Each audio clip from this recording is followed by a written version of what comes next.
What a day for the stock market today, guys. We crushed it all across the board. We had the Dow Jones lead the way, which it doesn't always do that, but it went up today 1.6% as the Russell and the NASDAQ went up 1.2% each. And we had the S&P 500 close up 1.4% as the VIX, believe it or not, went up almost 10%. And we had the metal sell off. Gold and silver each went down about 1%. So we have a lot to break down in this video, guys. We're going to go over the overall market, stocks I'm looking at, charts I'm liking, and we have one earnings report to break down. So sit back, relax, hit that like button, make sure to subscribe, and don't forget to get up to 20 stocks from Moomoo if you guys want some free money, which, you know, who doesn't like free money? Use that link down below, deposit at least $100 and you get up to 20 stocks, each up to $2,000. And realize, guys, this is a limited time offer, so make sure you guys jump on that right now. And full disclosure, as always, all those links down below help out the channel. I appreciate you guys, and now let's dive into the video. So again, we had a crazy green day across the board today, and the VIX also spiked up, which I mentioned a little bit in my last video. Let's pull up the VIX chart quickly. You guys can see the VIX is now up from 19 points about a week ago. Yeah, in the past week, the VIX is up not 10, not 20, but over 30%, guys. The VIX is up from, again, 19 and now 25. It is up over 30%, which is unbelievable. And now on the 20-day chart, you guys can see the VIX is starting to break out. On the 4-hour chart as well, it is now, clearly starting to move back to the mid, potentially the high 20s here in the short term, depending on what goes on with CPI, the Fed. We all know this week is a big week, right? And going back over here to SPY, you guys can see SPY right now is at a big point of resistance, right around $398 to about $400. You guys can see we actually just barely took the highs out from Friday pre-market, which were right around $398. We barely took those highs out at the close, right before it closed, and we pretty much closed above them, right around $398, $398.50. So that's a good sign for the bulls. But again, 400 is still a resistance right now. So my alert is at 400. If this point breaks on SPY, 405, 410 in the short term, that is where this thing could be going. And did you guys see the massive move that we had in the latter half of the day? I mean, really, we uptrended all day, but a lot of the green came in the last hour and a half, hour and 15 minutes, right? You guys can see here, this ran up from 395 to almost 399 in that time period, about 0.9%, and triple Q in the same time period. Let's pull that up. This went up from about 280, 270, all the way to almost 285.60. That was a move of 1% in the last hour and a half of trading. And like I said, SPY 400 is a big resistance. Well, triple Q, it's going to be right around 285.6-ish in the very short term, which is where my alert's at, and that's right by the high from Friday and the 180 SMA here on the 1-hour chart, right? And if this were to break, I think we'll fill the gap to 288, and if that were to break, now we're talking 295-ish, maybe even higher than that. But at this point, guys, we're waiting for direction. Markets are waiting for CPI. Markets are waiting for the press conference, the Q&A, the guidance from Jerome Powell, the Fed, where they see things headed. That is what everybody and their grandma right now is waiting on. And in the meantime, we're going to grab our popcorn. We're going to have some fun, and we're going to, be watching these markets. So make sure you guys subscribe to the channel and, of course, smash that like button. And let's see what oil did today. I didn't check oil much today at all. Let's see what it ended up doing. So oil barely almost, this was a couple days ago. Yeah, 3 days ago, it almost went under 70 a barrel. And mind you, today oil had a green day. So green all across the board today, guys, except for the metals. Pretty nice day out there. Crude oil had a 3.3% green day, not too bad. It's at about 73.40, exactly 73.40 a barrel right now, and still in a downtrend, still under the 180 SMA on this 20-day chart. On the 4-hour chart, we're under the main moving averages as well. We have a death cross, so just because we had a green day doesn't mean it's reversing. There's no chance, or not that there's no chance that it's going to reverse, but there's just no sign of it as of now. No sign whatsoever. So with that being said, guys, let's dive into these earnings. Well, really just one earnings report. I wish we had more to talk about, but we only have one earnings report to talk about. Then we're going to get into some other stocks here on my watch list because, again, today it was a great day. A lot of green out there, which means obviously a lot of stocks, individual stocks, were green. So the earnings report that I want to get into is from Oracle, ticker symbol ORCL. And you guys can see, based on the stock's reaction, it's moving. That means potentially earnings were good, right? You can make that speculation, right, guys? Oracle closed at 81.28. Now it's at 83.50 after the bell. It is up 3%. And at one point, it was up almost 5%. It almost hit $85 a share right after these earnings came out. So they ended up doing $1.21 in EPS versus $1.18 estimated on revenue of $12.3 billion versus $12.04 billion estimated. So they beat EPS, beat on revenue, and Q2 cloud infrastructure revenue came in at $1 billion, up a whopping 53% year over year. Unbelievable. So that's good. Q2 cloud infrastructure revenue. Let me see here. Anything else? In terms of strengthening of U.S. dollar has significant impact on Q2 results. That's pretty good. Let's see. Operating cash flow is $15.1 billion during trailing 12 months. Try to say that fast, guys. Trailing 12 months. It's kind of like a tongue twister, isn't it? So yeah, pretty good earnings from Oracle. Just briefly looking at the numbers, double beat on revenue and EPS. Great cloud infrastructure revenue growth of over 50%. And now it looks like, we held $80. We bounced off of it. Now we filled the gap all the way to $85, which was that high from the beginning of this month, end of November. So it looks like 85 is the next major point to test. And like I showed you guys in my other video yesterday, I believe, when we were talking about earnings to watch out for this week, Oracle is not yet at all-time highs. All-time highs were hit at 106 back in 2021, about a year ago.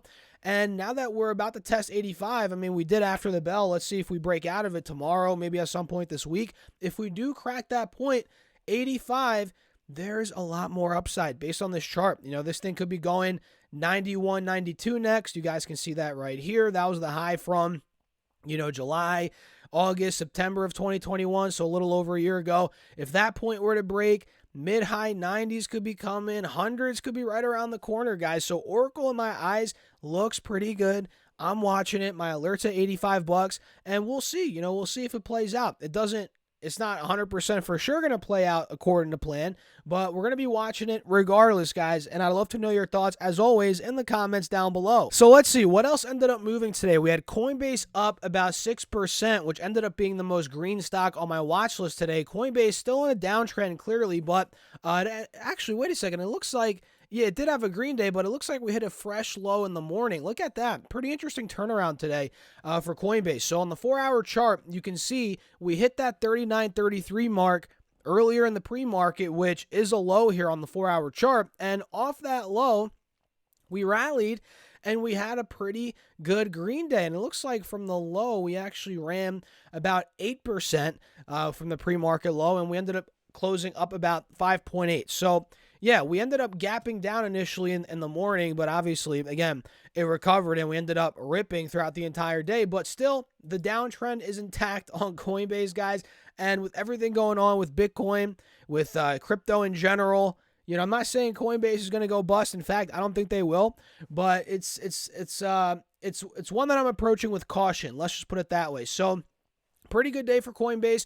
Chewy, also very strong day, which we called this one out, a bunch on the channel. This one up 3.4%, and it's still not fully breaking out. It's almost there, but it's not fully there yet. $46, you guys can see, is where my alert's at. This has been resistance for quite some time. It was resistance back in July, pretty steadily, right? Then we broke out of it in August for a little bit. We got to $52, and then it sold off. And since that point, we've been struggling at 45, 46, right? Especially in the past couple of weeks, as you guys can see right here, where we have a bit of an ascending triangle forming. So if Chewy's able to break 46, guys, I've been saying it like a crazy man on this channel, and I'll continue to say it. I think it's going to fill the gap to 48, 50, 52. That is where it could be going in the in the very short term. And who knows, maybe it breaks 52. 52 was that high from August, like I said, and also we failed at $52 back in the end of March. So that's a big spot, and I believe the all-time high on Chewy is like $80 or something like that, right? Oh my God, 120. So look at that. Chewy was at $120. This was definitely one of those hype stocks, COVID stocks, but it's one of those stocks that still is a good business in my opinion. A lot of these hype COVID stocks, they weren't the best business models. They lost a bunch of money, and Chewy is losing money as well. They're not consistently profitable at all. Looking at quarter over quarter, but they're a pretty good business in my opinion. So it's one that, just because it was in the COVID bubble and it collapsed, it's down a bunch, it doesn't mean that it's a bad company, right? And it's one of those that is really gearing up for a sustainable reversal, but we're just not quite there yet. It's got to break 46, then we have to see what happens at $52. So let's see Nvidia. Nvidia also did pretty well today, 3.2% roughly. Green Day up to $175 a share. And if I zoom in a little bit, you guys can see the ascending triangle is starting to play out on Nvidia. Look at this, guys. We have clear higher lows that have been being made for the past couple of weeks. That's clear as day. Months, actually. Past 2 months, we've been making higher lows.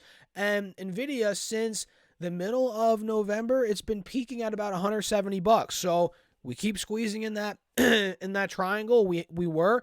Now it's starting to break out. We took $170 out. We're at $175 now. And by the looks of it, this could be on its way to the highs from, it looks like here, the beginning of August, middle of August, late July, which were right around $190. That's where this thing could be going. The ascending triangle is playing out, guys. So Nvidia looks pretty good. I think it's going to be playing in this window. That's my take, at least, guys. As always, please, please, please do your own research. I'm not a financial advisor. I'm not telling you guys what to do, but this is what I'm personally looking at here. Let's see AMD. AMD also had a pretty good day today. AMD went up 3%, and it looks like buyers are slowly, but not 100%, but they're slowly coming in here at the 180 SMA. And mind you, and this is on the 4-hour chart, by the way, and mind you, we're still sandwiched between both moving averages, between 72.50 and about $68. So let's see what direction we pick. $73 breaks, we break that 50 SMA. 4-hour chart, there could be a lot more upside on AMD. This thing could start pushing, $80, maybe even higher. You all can see here, in my opinion, 73 breaks, we're probably going to start going to that 78, 79, 80 mark. That's the gap that we're going to be, playing in right here. So, yeah, AMD is for sure on the watch list for this week. It looks pretty good in my eyes, at least. It looks like Microsoft had a pretty decent day, up about 3%, and this looks like it's breaking out now towards the highs from last week, being about 255. And you all can see here, which I've been talking about on the channel, we have an inverse head and shoulders. We have the left shoulder here, head, right shoulder, and now with today's move, pretty big move, 3% on a massive company like Microsoft, we're now getting to the highs again from last week being 255, where I think, if this point breaks, we have a wide open gap to about 270. If 270 breaks, we could start moving for $280. If $280 breaks, we're talking 295, maybe even higher. That's where Microsoft could be going. So I like the way it's gearing up. It's not fully breaking out, but 255 breaks, it's going to be breaking out. And if you guys take a look at Visa here, this one's also starting to make a break towards the highs from the past couple of months, which you all can see since pretty much July. Actually, no, even before July. We're talking May, June. I mean, this stock's been struggling at 220-ish, 218, right around that area. And today it had a 3% green day, closed a little under $215 a share. It looks like it's going back to test that point, 218, 220. And I think overall, if this does break 220, which I've been saying on the channel a lot on on Visa, if this breaks 220, we have what? A wide open gap to 228, 230. Then if 230 is able to break on Visa, we're going to be moving towards that all-time high, 250, 252. Maybe we even break that and continue the overall uptrend, right? And another one that I'm looking at is JP Morgan, which bounced today off the 180 SMA, and it actually closed over the 50 SMA on the 4-hour chart here, went up 1.5% on the day. And you could argue that there is a head and shoulders forming, which is a little bit alarming. But if this does break, and by this, I mean the neckline of the head and shoulders, let me show you guys right here. I butcher that, but you get the point, right? If the neckline at about 135, 136-ish, if that breaks, which we're pretty much right under that, there could be a breakout coming on JP Morgan. So I'm going to set my alert probably at about $136. Let me do that now. Mark is at or above $136 a share. And again, if that neckline breaks, we could be moving even higher on this particular stock. Let me see here. XLE did pretty well today, which is an energy ETF. XLE went up about 2.6%, and you could argue that the bulls are coming in. They're fighting, which they are. You can see here we're fighting at a higher low right now, which is good, but there is still a very distinct death cross, and we're under the moving averages as well, which is a little bit alarming. But if XLE could really start breaking out of, let's say, $87, which is right by that 50 SMA, then it starts taking out 90, that's where a legitimate reversal could be coming. But we're not there yet. Bulls are fighting, but they're not taking us up to the full extent where we're going to be breaking out of these moving averages quite yet. So that's XLE. Looks like, every stock today pretty much went up, guys. We had Nike up on the day, and Nike's about to test 115. If this breaks, there could be a lot more upside on Nike. We had Adobe had a green day today, which they report earnings later on in this week, which I believe it's this week, right? Yeah, 3 days from now, Adobe, which is one of the companies that I'm watching very closely, they're reporting, so they crush it today. And that's pretty much how every stock went down today. So with that being said, guys, I'm going to wrap up the video. If you enjoyed it, make sure to hit that like button, subscribe, and don't forget to get your free money from Moomoo. You get up to 20 stocks, each up to $2,000. All you have to do is use that link down below or go to stocksurfest.com/Moomoo, deposit at least $100, and again, you get up to 20 stocks, each up to $2,000. And if you want some more money, some more free stocks, you could also get 12 stocks from Webull with any amount deposited. All of those are linked down below. And with that being said, cheers, guys. I will catch you in the next video. Peace out.